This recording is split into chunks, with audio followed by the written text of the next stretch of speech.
What if cycles of abuse are not only found in families?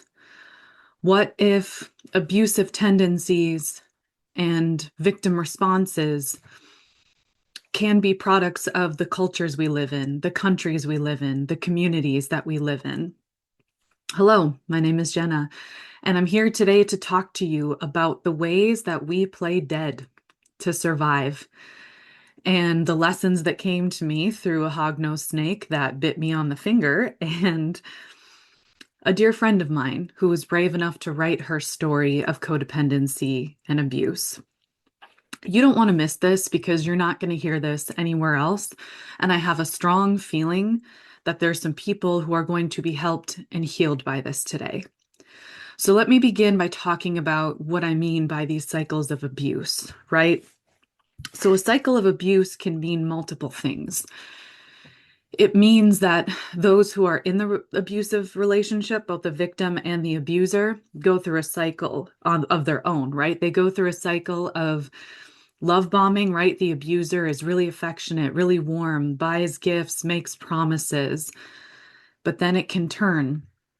And maybe they'll be neglectful. They'll start lying. They'll start disappearing. They'll start cheating in some cases. There's a lot of betrayal.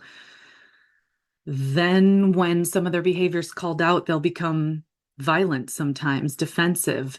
They'll gaslight. They'll make the victim think that they're the problem for having a problem with the abusive behavior. And it goes round and round and round, right? The cycles of love bombing and gifts, of betrayal, of violence, and it just keeps going in a circle. But there's also the cycles of abuse that can get passed down in families, right? If there's children involved, well, they see that behavior, right? We talk about Ed Milet's concept of lessons being caught, not taught, right? We see that as we age, how we kind of become our parents and adopt some of the behaviors we subconsciously observed when we were kids. So kids observe these behaviors going on with their caregivers, and then they subconsciously absorb them and then live them out in their own way as they become adults and then continue to pass it down. So cycles of abuse get passed down because they're learned. They're passed on, just like we pass on everything. It might be easier to understand this concept within a family, but what if it's the case in the cultures that we live in? What if there are abusive messages sent through the stories that are told on TV and in the news, through the structures that are meant to protect us, structures like law enforcement, like the actual law, like the actual courtrooms, educational institutions? What if these structures that are supposed to work collaboratively with us, that are supposed to lead us, are actually a huge part of creating this cycle of abuse because they have their own hidden agendas? They have their own matters of betrayal. What about sexism, homophobia, racism, and the insidious role that that has played in our culture since the very beginning? It really bothers me when people talk about how the United States is so divided right now. When were we ever united? Do you see us as divided because now the privileged people are arguing? The United States was never a place of safety for all. So we're not really united if it doesn't include everyone, right? There's a whole bloody history of murder, genocide, segregation, sexism, women not even being allowed to own property and getting stuck in marriages that they didn't belong in because they weren't allowed to own anything on their own. We were never united because not everybody was ever included. So I have a hard time these days when people talk about how divided we are, because it's like, when were we united? We weren't. Now it's just that the privileged people are arguing, so we seem separate. This is a cycle of abuse. This country was born out of murder and enslavement. And that kind of cycle doesn't just go away. It gets passed down in one form or another. It gets passed down in the stories that we tell, both by how we live them out and what we actually say, just like in a family. A family tells stories to its children via how the parents behave, but also what they actually say. Our country does the same thing. Our culture does the same thing. And this is where the snake comes in. On March 12th of this year, 2026, and I know because I keep a dream journal, I had this very vivid dream. And if you remember from my last episode about being afraid of the ghosts, I talked about how snakes used to haunt me. Well, thanks to reading the book Awakening the Ancient Power of Snake by Don Bauman Brunke, I learned about how snake was actually a symbol of the goddess, was actually a symbol of energy, was actually one of the most profound and ancient teachers. And I was afraid of it when I was younger because to accept my divine goddess wisdom when I was younger would have been dangerous. And so I feared it. But as after I read that book and grew older, I realized, oh, Snake is trying to teach me something. And so when I started to go to bed and think about Snake as a teacher versus something that I needed to fear, I began to learn. It became not just nightmares of attack, but lessons. And so on March 12th, 2026, I had a dream about a hognose snake that kept trying to get back to me. It was calling me mama, right? And whenever something calls you mama in a dream, it means it's something that you've nurtured. Okay, it wasn't my literal child, right? It was an aspect of myself and my behavior that I had nurtured, that I had taken care of, that I had raised. And it kept trying to get back to me, and I knew I needed to separate myself from it. Well, eventually it did get to me, and it bit me on my right index finger in this dream and actually drew blood. It's rare that blood is drawn for me in a dream. And it didn't actually hurt in the dream, but it was like, okay, all right. Like it was kind of like I let it do its thing. I let it bite me, but then I separated myself from it. So what does this mean? This is why paying attention to our dreams and the animals that appear in them is so important, and why I can't emphasize enough that we need to connect ourselves to the natural world again, because there's powerful lessons here. Stop fearing snakes and start learning from them. Hognose snakes, what do they do? What is their most central survival instinct that they're kind of known for? Playing dead. I mean, you can Google it right now. You can literally Google hognose snake playing dead, and you'll see one kind of belly up with its tongue out, because that's what it would do to predators, specifically birds. You know, it would play dead so that the bird wouldn't eat it, the predator wouldn't eat it, because if it wasn't some sort of, you know, like vulture or carrion eating predator, it wouldn't want it because it was dead. And so when we think about this concept of playing dead, it's like it's one of the saddest survival instincts out there, right? Your best hope when you play dead is that what you actually are, the nourishment that you actually are, will be ignored. You'll be passed by. I'm going to say that again. When you play dead, when a being plays dead, its best hope is that it might get poked and prodded a little bit, but overall left alone. The nourishment that it is will be ignored. But here's an important thing to know about these animals that are playing dead, is that they are a source of life. And what that hognose snake was doing in the dream when it bit me was it was showing me that I had nurtured this concept of playing dead. And in March, when I was separating myself from it, I was trying to leave behind the role that I played of playing dead, the victim role. Stay with me. I'm going to continue to unpack this, and I swear it applies to you too. The bite serves two purposes. Number one, because I bled. It was also the dream showing me energy leaks, right? Our blood is our life source. So when we're leaking blood, we're leaking energy.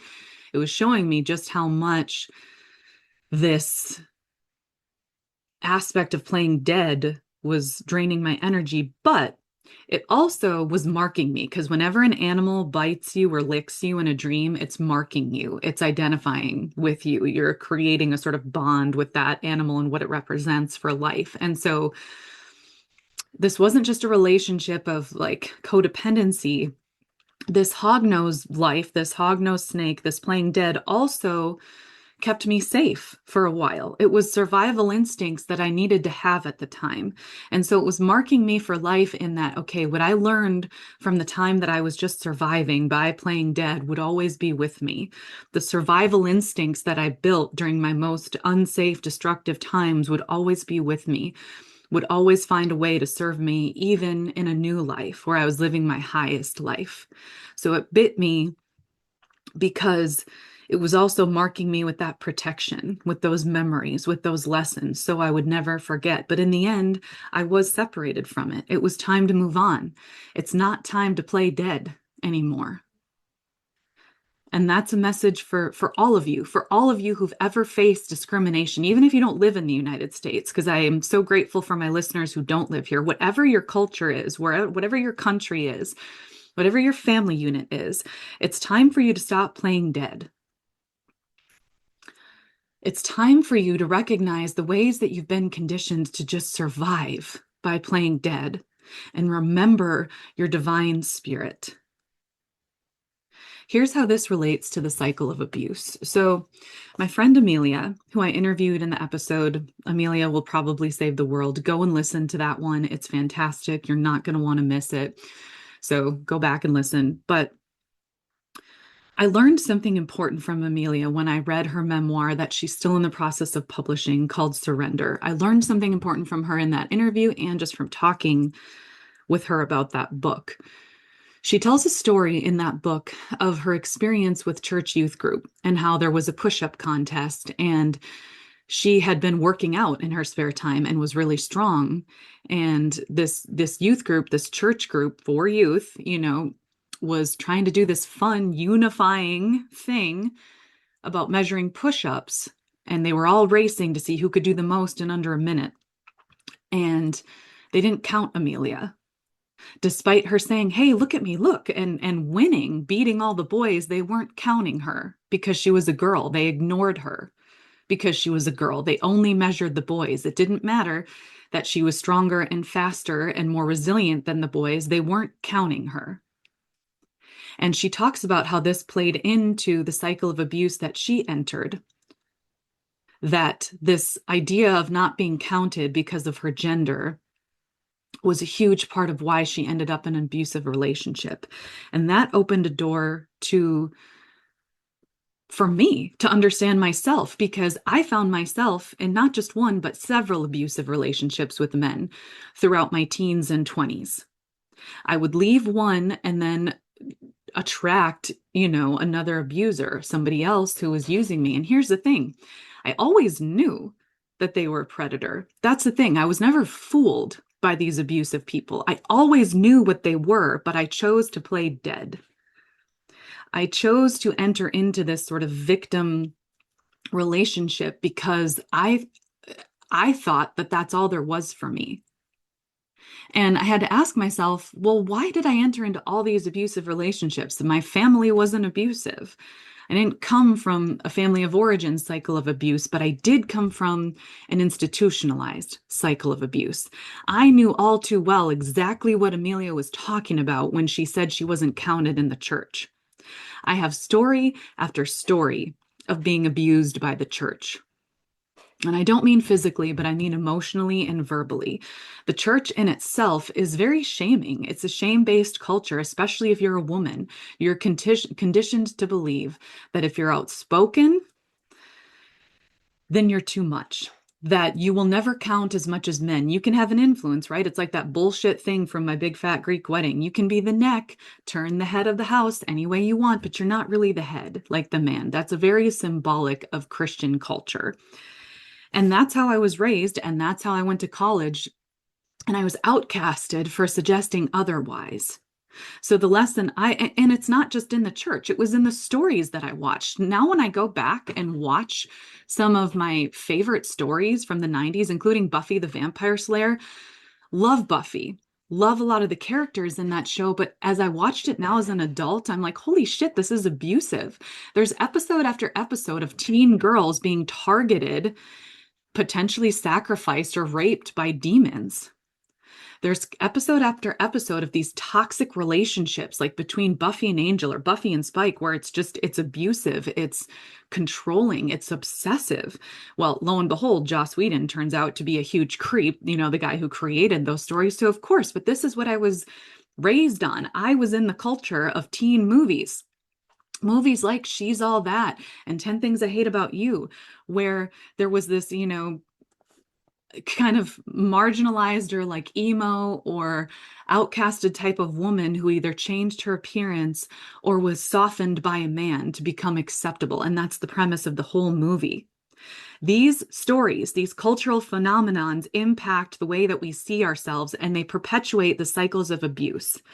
In addition to that, think about how trans folks were mocked. I mean, the Ace Ventura movies, right? Iconic from the 90s. I grew up on those movies, but the very first one, literally, somebody who was trans in that was mocked and seen as disgusting. And it's a story that was told.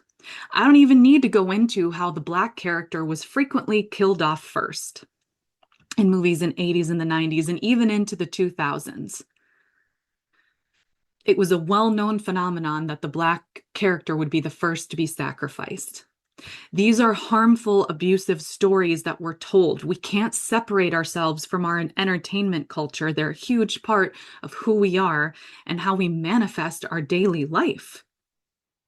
Cycles of abuse are found in the stories that are told, and they teach us things when we're young. And in the case of women, I was taught to play dead, to submit to a role where I was never going to be first, where being outspoken, having a heart for justice meant that I was an other. And so for a long time, I just played dead due to the combination, the cycle of abuse of these harmful stories of lack of representation or harmful representation, but also how women were treated in the church as well.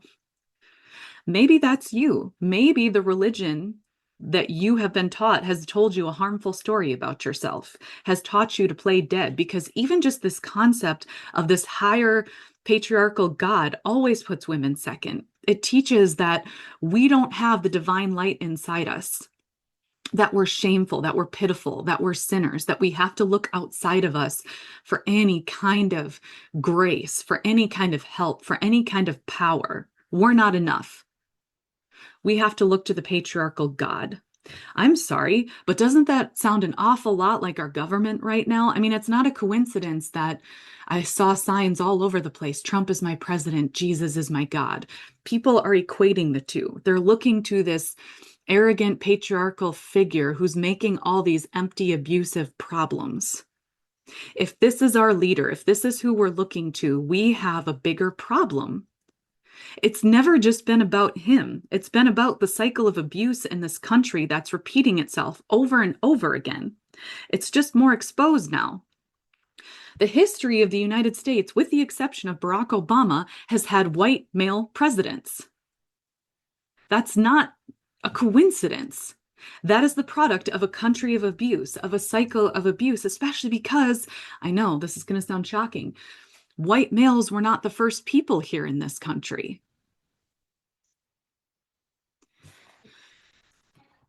Cycles of abuse are not just found in the family, they're found in the culture, they're found in the stories we tell, they're found in the country. And the way that we heal this is by recognizing how we might have been a victim of it, but remembering that we don't have to be victims. We weren't born to be victims. We can take the lessons we've learned, the lessons that bit us and made us bleed and sucked our energy, and we can infuse them with our power. And that is what this book, Sheedettes Reflection, is all about. It was brought to my attention today by my guides as something that I needed to share with you again. So this is a book that I wrote in the fall of I guess I started in the spring of 2024 and continued and finished it about the winter of 2025. And you can find it on my website or on Amazon.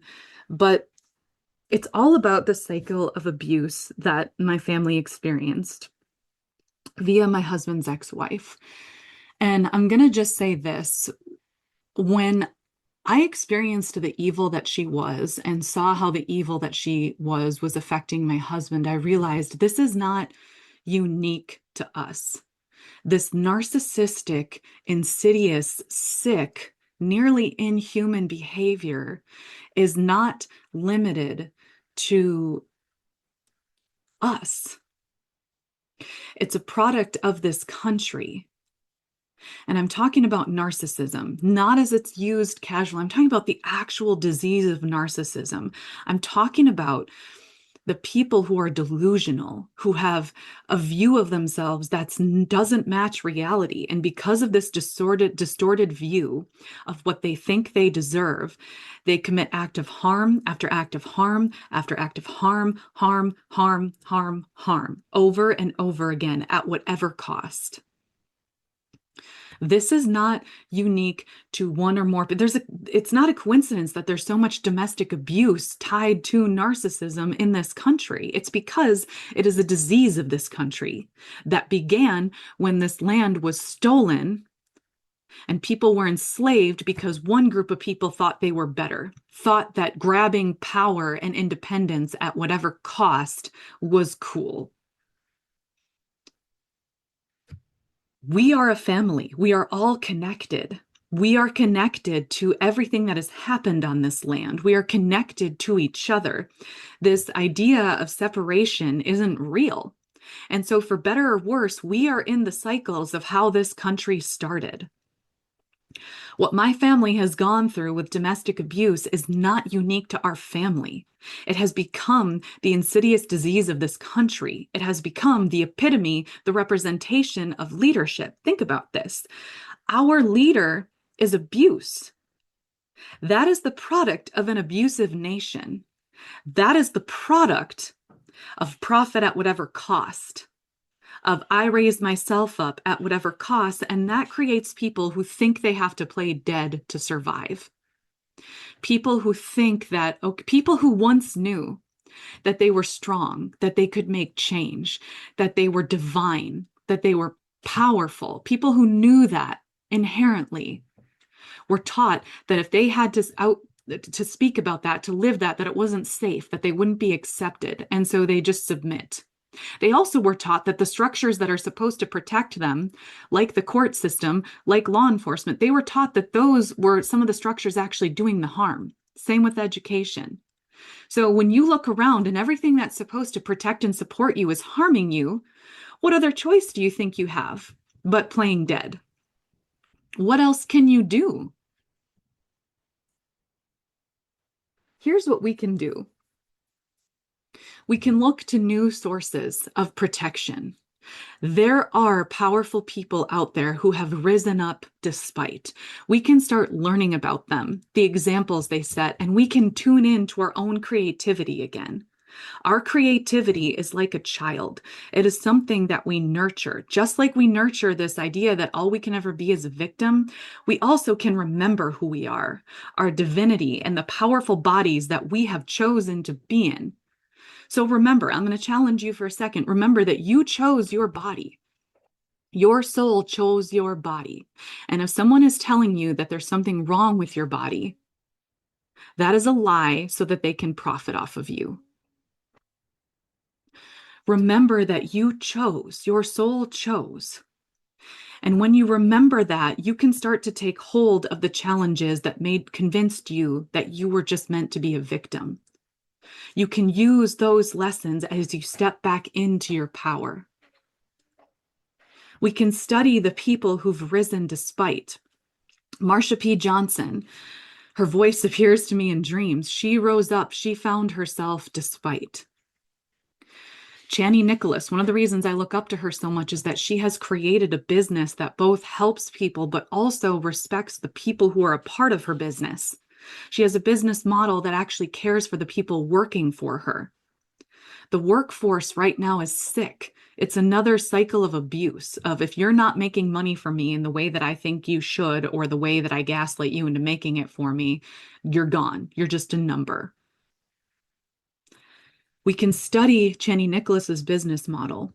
We can listen to her wisdom on her podcast because she's never just talking about the sky. Of course, we're connected to the sky, but she relates everything to what's happening here on Earth. We can study the work of Brene Brown, the person who has done research on reclaiming ourselves despite shame culture, because shame culture is not just in the church, it's in capitalism. Because if we're ashamed of how we look, then we're going to buy things to make it better. Brene Brown, specifically in her billions of, I mean, not literally billions, but she's written a ton of books on her research. Laura Lynn Jackson is writing books on connecting with spirit again, combining that with science. And so, what I'm challenging you to do today is to ask yourself, have I been playing dead? Do I believe that these toxic, harmful structures are all all there is, or can I be a part of building something better? I mean, I can already answer that for you. No, these toxic structures are not it. And yes, you can be a part of building something better. I don't have all the answers here today, but I can tell you that I've had a very powerful vision that we are in a time where we are going to build something better.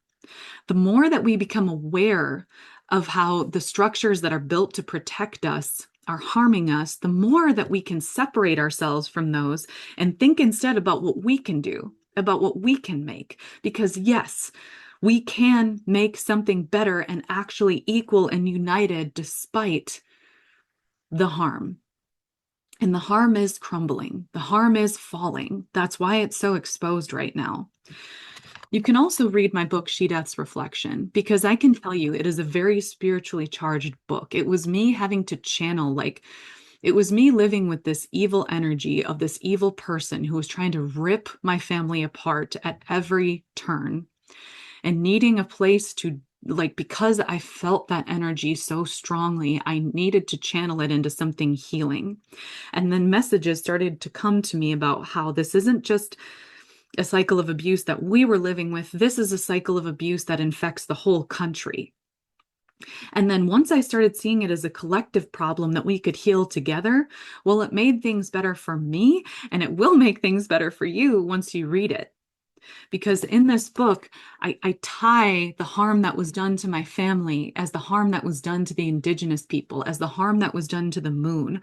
All of these celestial, powerful, mystical forces that were suffocated, that were pushed aside in the name of profit, in the name of materialism, in the name of institutions. Institutions are not our gods. They can't be. They have their own hidden agendas. So I can't encourage you enough to read She Death's Reflection. I'll link my website link so you can, to study the people of our time who are rising up despite, people like Chani Nicholas, people like Laura Lynn Jackson, people who like Marsha P. Johnson and Audre Lorde, who've risen, their time is a little bit before ours, but they're excellent examples about rising despite. And we have things we can read about related to them. We have things we can learn. But the most important thing you can do today is to ask yourself, how have I been playing dead? What has convinced me that I'm not divine, that I'm not powerful? Because you already know. This is the thing. You know, you maybe just have been ignoring it. And how can you begin to step away from the harm and remember who you are and what you can create? The solution to our current problem is not the harmful structures. It's getting more creative. It's evolving in terms of how we can take care of each other. It's looking at all we've been handed and figuring out what we can make with it. So I guess the most important thing is to figure out, where are you playing dead? What can you step away from? And what do you know that you can make right now? Because you don't have to be the president to make change. Just by stepping into your power, making one choice related to who you are and what you're capable of right now, you can make change right now. And there's a ripple effect, okay? The butterfly effect is a real thing, right? The idea of a butterfly flapping its wings, later on having crazy effects on storms, it's real. We are all more connected than we think. Even if we're not a celebrity, even if we're not the president, we can make powerful change. And that change is going to be something new. We need something new. What we have is abusive. What we have are toxic institutions that convince us that we're nothing more than machines, that convince us that the best hope we have for this life is to play dead. And don't dismiss your creative value. If you're like my husband and you want to spread joy via a dinosaur puppet, fucking do it. That joy is powerful. He's come back to me with messages that he's gotten from listeners about how his 20-second encouraging videos have helped them through cancer treatment or breakups. And that matters. Nourishment, emotional healing matters. So no matter what good it is that you're meant to bring into the world, don't dismiss it as something that's not valuable because you're not the president or because you're not Tom Holland. Your gifts matter and we need them. And we are going to rebuild this piece by piece. Break out of the institutionalized, culturalized cycle of abuse that we have all been trapped in for so long, especially those of us who are women, who are not white, who are not heteronormative, to say it, like that. Especially if you are one of those folks, it's time to break out. It's time to remember who you are. This is a time of change, and that change needs you. Stop playing dead. Remember your power. Share this episode, and thanks for coming.